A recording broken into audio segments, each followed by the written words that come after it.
Good morning, friends and family. Welkom once again to Coffee Conversations with Stephan. Baie welkom by Koffie Klets met Stephan. So this morning I really just want to tell you a bit of a story about this pastor that is standing by the door of his church and greeting all these congregants. And the congregant comes past him and says, "Pastor, that was a wonderful sermon." And to which the pastor then replied, he says, "Well, that remains to be seen, doesn't it?" And I think that is really the crux of life. We can come and listen to a great sermon, but if we walk out there and we're not becoming doers of it and actually do something about it, it's not gonna help. And that should be our approach in life, to not just learn and accumulate knowledge, but to actually live it. I want to ask you this morning, my dear friends and family, how are you doing as a follower of Jesus Christ? How are you doing in this area? It was once said that impression without expression leads to depression.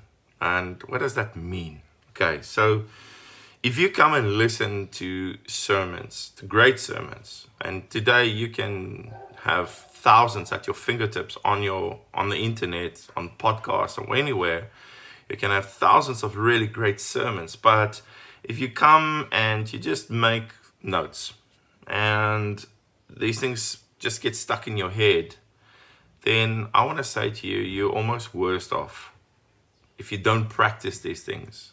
Because I tell you right now, it will lead to depression, it will lead to guilt and despair and all these things, because you'll just feel like, I'm not living up to this standard that has been set. And every week I'm just hearing more and more and more and more things, and I just can't live it up.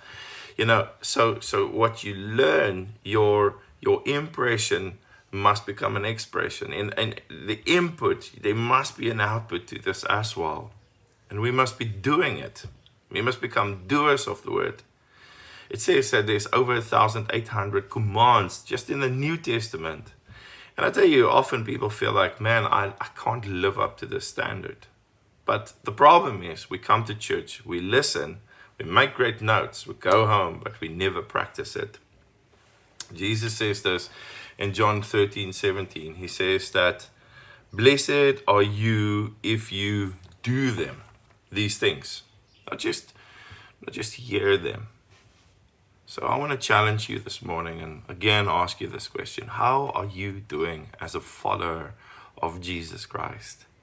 Oswald Chambers, and I want to end with this little quote. Oswald Chambers said this: "One step forward in obedience is worth years of study about it."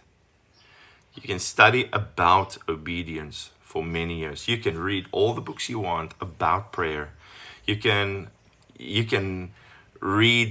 attend seminars about discipleship, but if you don't make disciples, if you don't pray, and if you're not obedient, it's actually just gonna cause a lot more guilt within your life.